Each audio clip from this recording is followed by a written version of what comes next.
तो संस्कृत में है, ये तो आप जानते हैं, क्योंकि उस जमाने में हिंदी थी नहीं, तमिल थी नहीं, तेलुगु थी नहीं, ज्यादा से ज्यादा संस्कृत ही थी या प्राकृत थी। तो संस्कृत में उन्होंने सब कुछ लिखकर छोड़ दिया।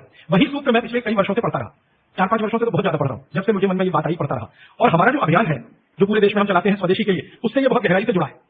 क्योंकि हमारे अभियान में अब तक हम ये बात करते थे ना कि घर में पेप्सी कोला कोका कोला मत लाओ क्योंकि विदेशी पेय है। फिर मैं ये भी कहता था ये पीने लायक नहीं है, टॉयलेट क्लीनर है। बहुत साल पहले मैं बोल के गया था चेन्नई में, अब सरकार ने भी मान लिया है कि टॉयलेट क्लीनर है और वैज्ञानिकों ने सिद्ध कर दिया है कि टॉयलेट क्लीनर है। तो ये बातें हम स्वदेशी अभियान में जोड़कर चलते थे। जब मुझे पता चला कि इसी स्वदेशी अभियान का एक बड़ा हिस्सा है पेप्सी कोका कोला भारत से धन लूटकर अमेरिका ले जा रहा है, ऐसे एलोपैथी चिकित्सा की दवाई बनाकर कंपनियां उससे भी ज्यादा लूट कर ले जा रही है। एक अमेरिकन कंपनी है, उसका नाम है प्रॉक्टर एंड गैम्बल। उसकी बैलेंस शीट मैंने देखी तो उनका मुनाफे का प्रतिशत 20,000 है, मैंने 20,000% प्रॉफिट कमा रहे हैं वो भारत में। पेप्सी कोका कोला तो 1000% पे काम कर रहे हैं, प्रॉक्टर एंड गैम्बल 20,000% पे काम कर रहा है। एक अमेरिकन कंपनी है एली लिली, उनका प्रॉफिट परसेंटेज 35,000 है, 35,000% मुनाफा कमा रहे हैं वो भारत में। तो ध्यान में आया कि विदेशी कंपनियां पेप्सी कोका कोला बेचकर जितना धन कमा रही हैं उससे कई गुना ज्यादा एलोपैथी की दवाएं बेचकर कमा रही हैं, और उस धन को कमाने में भारत के चिकित्सक उनकी थोड़ी मदद कर रहे हैं, क्योंकि वो उन्हीं दवाओं का प्रिस्क्रिप्शन लिख रहे हैं जो ये कंपनियां बेच रही हैं। मैंने बहुत सारे चिकित्सकों से ये पूछने का लगातार प्रयास किया कि आप इसी कंपनी की दवाएं क्यों लिखते हैं। मान लो एक चिकित्सक है, बहुत पैसे वाला है, प्रॉक्टर एंड गैम्बल की दवाई लिखता है, बंबई में मैंने ये ज्यादा काम किया, और एक है एली लिली की लिखता है, एक है सेंडोज की लिखता है, सीवागाई की लिखता है। तो पता चला कि उनका कमीशन फिक्स है।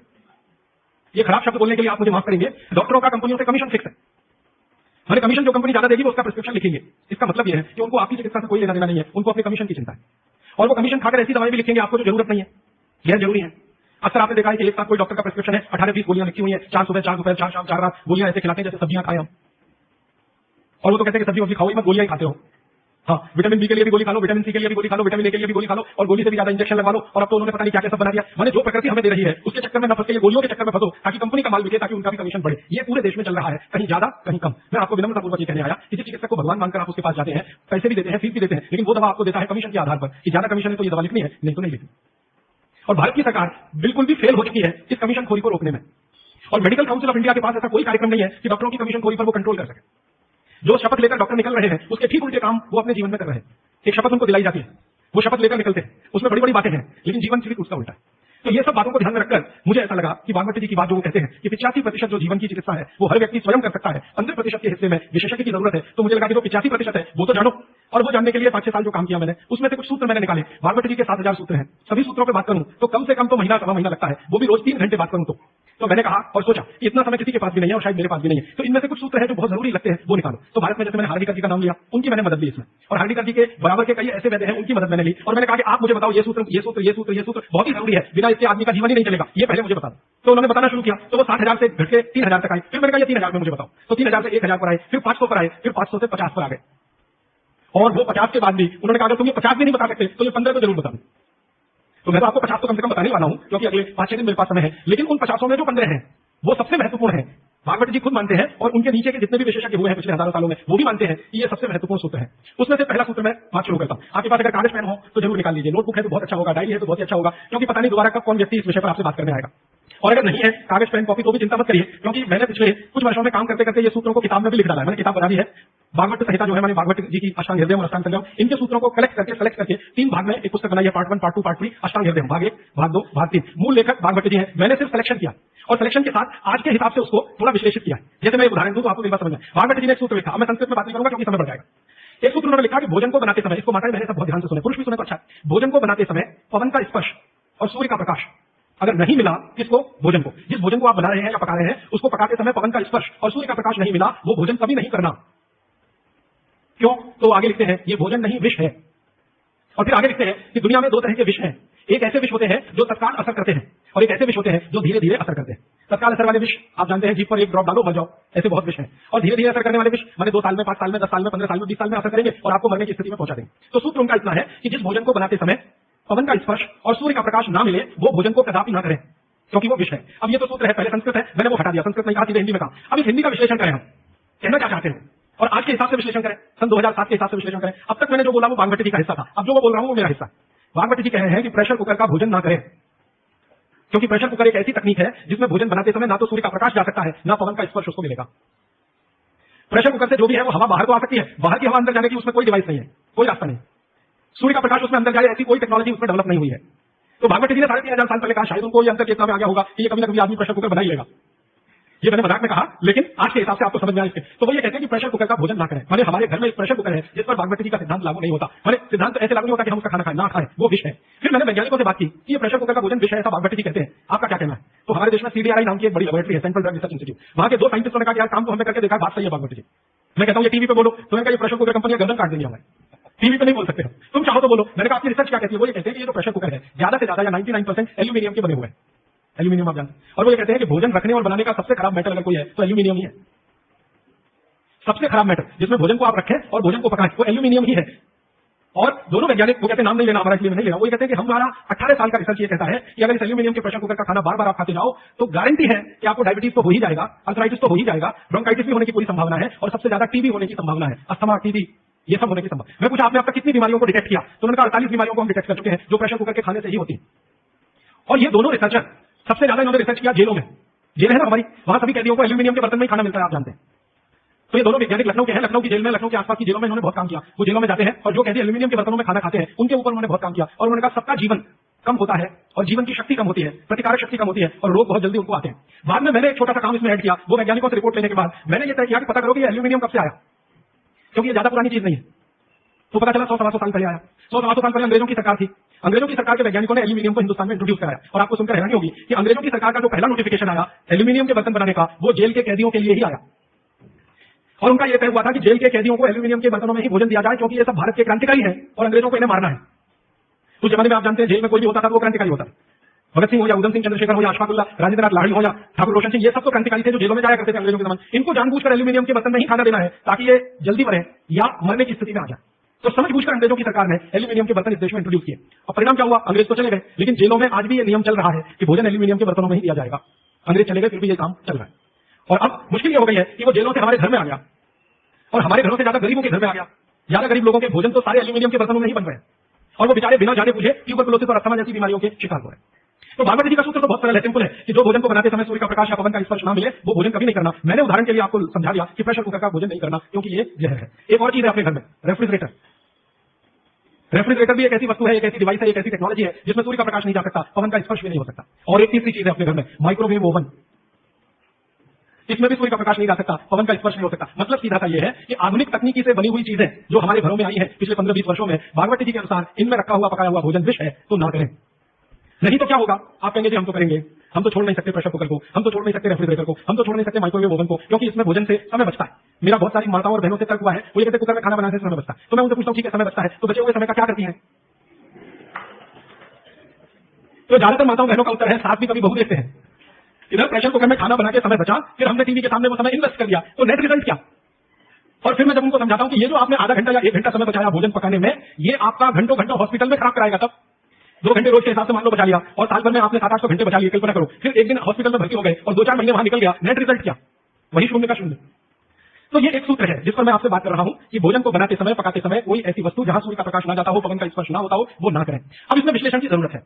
भागवत जी तो लिख के चले गए, अब ये क्यों का जवाब हमें ढूंढना है और इसमें जरूरत हो तो आधुनिक विज्ञान की मदद भी लेनी है। मॉडर्न साइंस ने कुछ लॉजिक डेवलप किया है, कुछ ऑब्जर्वेशन उन्होंने दिए, तो उनकी मदद से ये क्यों ना करें, क्या कारण है, यहां से अब बात में शुरू करता हूं। आधुनिक विज्ञान क्या कहता है प्रेशर कुकर के बारे में, ये जान। प्रेशर कुकर एक ऐसी टेक्नोलॉजी है जो खाने को जल्दी पकाती है, ये है सीधा सा मतलब। अब खाने को जल्दी पकाने के लिए प्रेशर कुकर क्या करता है, जो भोजन आपने उसमें अंदर रखा है पकने के लिए उस पर, और जो पानी डाला है आपने भोजन पकाने के लिए उस पर अतिरिक्त दबाव डालता है। ये है प्रेशर माने दबाव। तो अतिरिक्त दबाव डालने की टेक्नोलॉजी है प्रेशर कुकर। और ये अतिरिक्त दबाव कहां से आता है? प्रेशर कुकर में आपने दाल डाली, ऊपर से पानी डाला, थोड़ा हल्दी मसाले डालकर बंद करके रख दिया, अब उसमें वो सीटी लगा दी, वो सीटी लगाई, यही सबसे खतरनाक चीज है पूरे प्रेशर कुकर की। सीटी ना लगाएं तो आपका प्रेशर कुकर आपके लिए अच्छा है। सीटी लगाते ही क्या करता है, पानी गर्म होगा, आप जानते हैं पानी गर्म होने से वाष्पीकरण शुरू होता है, वेपराइजेशन शुरू होता है। तो पानी की वाष्प प्रेशर कुकर में चारों तरफ इकट्ठी हुई, वो वाष्प जो है ना वो दबाव डालती है। किस पर? दाल पर, चावल पर, सब्जी पर। ये दबाव डाल के होता क्या है, दाल, एक कल्पना करिए अरहर की दाल, थोड़ी देर के लिए कल्पना, अरहर की दाल के छोटे छोटे टुकड़े, एक दाल को तोड़कर 2 टुकड़े, जिसको द्विदल कहते हैं, जैन समझ के लोग तुरंत समझ में आ जाएंगे, द्विदल। चने की दाल, अरहर की दाल, ये सब द्विदल है। इसको तोड़कर आपने दाल बनाई है, अब ये दाल पानी में पड़ी है, नीचे से गर्म और ऊपर से भाप का दबाव, तो ये दाल जो है ना फट जाती है। फटना समझते हैं? वो दरकना शुरू हो जाता है। उसके अंदर के जो मॉलिक्यूल है, दाल के अंदर जो अणु है, वो अणु एक दूसरे को जो जकड़ कर बैठे हुए हैं, ये पानी का प्रेशर उन अणुओं को तोड़ता है और दाल दरकना शुरू होती है। वो दाल दरक जाती है और पानी इतना गर्म होता है तो उबल जाती है, पकती नहीं है, उबलती है। पकना और उबलने में अंतर है। तो उबल जाती है और दरक जाती है, आप खोलते हैं 5 मिनट बाद आपको लगता है दाल पक गई है, पक नहीं गई है, वो थोड़ी सॉफ्ट हो गई है, नरम हो गई है, क्योंकि नीचे से गर्मी पड़ी, ऊपर से प्रेशर पड़ा वाष्प का, वो पकी नहीं है, उबल गई है और उसका सॉफ्टनेस बढ़ गई है। तो आपने खा लिया तो आपने कहा पकी हुई दाल खा ली, माफ करिए दाल पकी हुई नहीं है। फिर आप बोलेंगे जी पकी हुई दाल और इस दाल में क्या अंतर है? पकी हुई दाल का आयुर्वेद में एक सिद्धांत है। आयुर्वेद में वैसे सभी सिद्धांत है, उसमें से एक मैं आपसे बता रहा हूं। आयुर्वेद चिकित्सा ये कहती है कि जिस वस्तु को खेत में पकने में जितना ज्यादा समय लगता है, जिस वस्तु को पकने में खेत में जितना ज्यादा समय लगता है, भोजन रूप में पकने में भी उसको ज्यादा समय लगता है। अब अरहर की दाल की बात करें, आप में से थोड़ा भी गांव से जुड़ा हुआ कोई व्यक्ति होगा तो आप जानते हैं अरहर की दाल को खेत में पकने में कम से कम 7 से 8 महीने लगता है। कम से कम 7 से 8 महीना लगता है। क्यों? अरहर की दाल में जो कुछ भी है जिसको आप न्यूट्रिएंट के रूप में जानते हैं, माइक्रो न्यूट्रिएंट के रूप में जानते हैं, सूक्ष्म पोषक तत्व के रूप में जानते हैं, वो मिट्टी से दाल तक आने में सबसे ज्यादा समय लगता है। ये जो मिट्टी है ना खेत की, ये माइक्रो न्यूट्रिएंट्स का खजाना है। खेत की मिट्टी में कैल्शियम है, खेत की मिट्टी में आयरन है, खेत की मिट्टी में सिलिकॉन है, कोबाल्ट है, जिप्सम है, जोरोन है, ये सब माइक्रो न्यूट्रिएंट्स खेत की मिट्टी में है। ये पौधे की जड़ में आते हैं, जड़ से तने में आते हैं, तने से फल में आते हैं। इस पूरी क्रिया में बहुत समय लगता है, तो इसलिए दाल को पकने में समय लगता है। तो आयुर्वेद ये कहता है कि जिस दाल को खेत में पकने में ज्यादा समय लगा, उसको घर में भी पकने में ज्यादा समय लगना चाहिए। क्यों? ये जो माइक्रो न्यूट्रिएंट्स धीरे धीरे एब्जॉर्ब हुए हैं दाल में, खींच कर आए हैं दाल में, इनको डिसॉल्व होने में भी धीरे धीरे ही समय लगेगा। आप दाल क्यों खाना चाहते हैं? आप दाल खाना चाहते हैं प्रोटीन के लिए। प्रोटीन कहां से आएगा? ये जो माइक्रो न्यूट्रिएंट्स का कलेक्शन दाल में इकट्ठा है, इनके टूट जाने पर, बिखर जाने पर, तो वो बिखरने और टूटने में उसको देरी लगने वाली है, क्योंकि आने में देरी लगी है।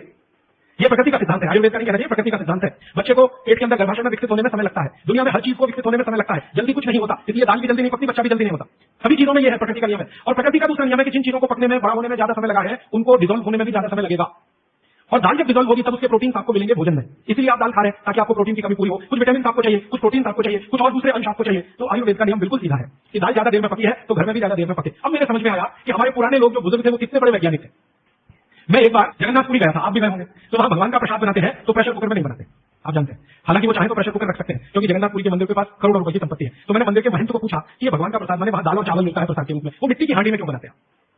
आप में से जो भी रहे जगन्नाथपुरी आप जानते हैं, वो मिट्टी की हांडी में दाल मिलती है और मिट्टी की हांडी में चावल मिलता है या खिचड़ी मिलती है, जो भी मिलता है प्रसाद के रूप में। तो मैंने महंत को पूछा कि आप ये मिट्टी की हांडी में क्यों बनाते हैं? तो उसने एक ही वाक्य कहा, मिट्टी पवित्र होती है।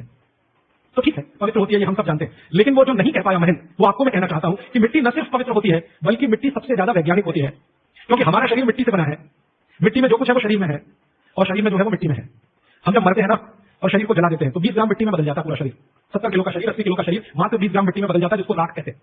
और इस राख का मैंने विश्लेषण करवाया एक लेबोरेटरी में, तो उसमें कैल्शियम निकलता है, फास्फोरस निकलता है, आयरन निकलता है, जिंक निकलता है, सल्फर निकलता है, 18 माइक्रो न्यूट्रिएंट्स निकलते हैं मरे हुए आदमी की राख में। ये सब वही माइक्रो न्यूट्रिएंट्स हैं जो मिट्टी में है। इन्हीं 18 माइक्रो न्यूट्रिएंट्स से मिट्टी बनी है, ये 18 माइक्रो न्यूट्रिएंट्स शरीर में है जो मिट्टी में बदल जाता है। तो महंत का कहना कि मिट्टी पवित्र है, वो बहुत वैज्ञानिक स्टेटमेंट है। बस इतना ही है कि वो उसको एक्सप्लेन नहीं कर सकता। एक्सप्लेन क्यों नहीं कर सकता? आधुनिक विज्ञान उसने नहीं पढ़ा या उसको मालूम नहीं है, लेकिन आधुनिक विज्ञान का रिजल्ट मालूम है, पवित्रता रिजल्ट उसे मालूम है, विश्लेषण नहीं मालूम। वो हमारे जैसे मूर्खों को मालूम है। मैं अपने को साइंस की तुलना में मूर्ख मानता हूं। क्यों? क्योंकि मुझे ये विश्लेषण करने में 3 महीने लग गए, वो बात 3 मिनट में समझा दिया कि मिट्टी पवित्र है। तो ये मिट्टी की जो पवित्रता है, उसकी जो माइक्रो न्यूट्रिएंट्स की कैपेसिटी या कैपेबिलिटी है, उसमें से आई है। तो मिट्टी में दाल आई है, दाल आपने पकाई है, तो महंत कहता है कि मिट्टी पवित्र है, इसलिए हम मिट्टी के बर्तन में ही दाल पकाते हैं, भगवान को पवित्र चीज ही देते हैं, अपवित्र चीज भगवान को नहीं दे सकते। अच्छा, मैं वो दाल ले आया और भुवनेश्वर लेके गया, पूरी से भुवनेश्वर में CSIR का एक लेबोरेटरी है, council of science and industrial research का लेबोरेटरी है, जिसको रीजनल रिसर्च लेबोरेटरी कहते हैं। तो वहां ले गया, कुछ वैज्ञानिकों ने कहा ये दाल है, उन्होंने कहा हाँ ये पूरी की दाल है। मैंने कहा इसका विश्लेषण करना, इस दाल में क्या है? उनके यार ये तो बड़ा मुश्किल काम है, 6-8 महीने लगेगा। मैंने कहा ठीक है, फिर भी। तो उन्होंने कहा हमारे पास पूरे इंस्ट्रूमेंट नहीं है, हमारे पास जो चाहिए वो नहीं है, आप दिल्ली ले जाओ तो बेहतर है। तो मैंने कहा दिल्ली ले गया तो खराब तो नहीं होगी? उन्होंने कहा नहीं होगी, क्योंकि मिट्टी में बनी है। तो पहली बार मुझे समझ में आया मिट्टी में बनी है तो खराब नहीं होगी। तो मैं ले गया दिल्ली तक, सच में ले गया। और भुवनेश्वर से दिल्ली पहुंचने में आप जानते हैं करीब 36 घंटे से ज्यादा लगता है। दिल्ली में दिया, कुछ वैज्ञानिकों ने उस पर काम किया और उनका जो रिजल्ट है, जो रिसर्च है, जो रिपोर्ट है, वो ये है कि इस दाल में एक भी माइक्रो न्यूट्रिएंट कम नहीं हुआ पकाने के बाद भी। इस दाल में एक भी माइक्रो न्यूट्रिएंट कम नहीं हुआ पकाने के बाद भी। फिर मैंने उन्हीं वैज्ञानिकों को कहा कि भैया प्रेशर कुकर की दाल का भी जरा देख लो। तो उन्होंने कहा ठीक है, वो भी देख लेते हैं। तो प्रेशर कुकर की दाल को जब उन्होंने रिसर्च करके देखा तो उन्होंने कहा इसमें माइक्रो न्यूट्रिएंट्स बहुत ही कम है। मैं पूछा परसेंटेज वाइज बता दो, तो उन्होंने कहा अगर अरहर की दाल को मिट्टी की हांडी में पकाओ और 100% माइक्रो न्यूट्रिएंट्स है तो कुकर में पकाने में 13% ही बचते हैं, 87% नष्ट हो गए। मैं पूछा कैसे नष्ट हुए? तो उन्होंने कहा ये जो प्रेशर पड़ा है ऊपर से और इसने दाल को पकने नहीं दिया, तोड़ दिया, मॉलिक्यूल्स टूट गए हैं, तो दाल तो बिखर गई है, पकी नहीं है, बिखर गई है, सॉफ्ट हो गई है। तो खाने में हमको ऐसा लग रहा है कि ये पका हुआ खा रहे हैं, लेकिन वास्तव में वो नहीं है। पके हुए से मतलब ये होता है कि जो माइक्रो न्यूट्रिएंट्स आपको कच्चे रूप में शरीर को उपयोग नहीं आते, उनको आप उपयोगी बना लें, इसको पका हुआ कहते हैं आयुर्वेद में। जो सूक्ष्म पोषक तत्व कच्ची अरहर की दाल खाने में शरीर को उपयोगी नहीं आएंगे, वो उपयोगी आने लायक बनाए, उसको पका हुआ कहा जाता है या कहेंगे। तो उन्होंने कहा कि मिट्टी की हांडी की दाल बहुत बहुत क्वालिटी में ऊंची है, बशर्ते कि आपके प्रेशर कुकर की। और दूसरी बात तो आप सभी जानते हैं, वो मुझे सिर्फ रिपीट करनी है कि मिट्टी की हांडी की बनाई हुई दाल को खा लीजिए तो जो उसका स्वाद है वो जिंदगी भर नहीं भूलेंगे। इसका मतलब क्या है? भारत में चिकित्सा का और शास्त्र पाठ कला का ऐसा विज्ञान विकसित हुआ है जहां क्वालिटी भी मेंटेन रहेगी और स्वाद भी मेंटेन रहेगा। तो मिट्टी की हांडी में बनाई हुई दाल को खाएं तो स्वाद बहुत अच्छा है और शरीर की पोषकता उसकी इतनी जबरदस्त है कि दाल का सही खाने का मतलब उसमें है। तब मैंने गांव-गांव घूमता रहता हूं तो पूछना शुरू किया, तो बोलते हैं लोग कि ज्यादा नहीं 30-40 साल पहले सब घर में मिट्टी की हांडी की दाल थी। मेरी दादी को पूछा तो दादी कहती है कि हम तो जिंदगी भर मिट्टी की दाल ही खाते हैं। तब मुझे समझ में आया कि मेरी दादी को डायबिटीज क्यों नहीं हुआ, तब मुझे समझ में आया उसको घुटने का दर्द क्यों नहीं हुआ, तब मुझे समझ में आया उसके 32 दांत मरने के दिन तक सुरक्षित थे, क्योंकि हमने उसका अंतिम संस्कार किया। अगले दिन जब राखी लेने गए तो सारे दांत उसके 32 के 32 निकले। तब मेरे समझ में आया कि 94 साल की उम्र तक मरते समय चश्मा क्यों नहीं लगा उसकी आंखों पे, और जीवन के आखिरी दिन तक अपने कपड़े खुद अपने हाथ से धोते हुए मरी थी।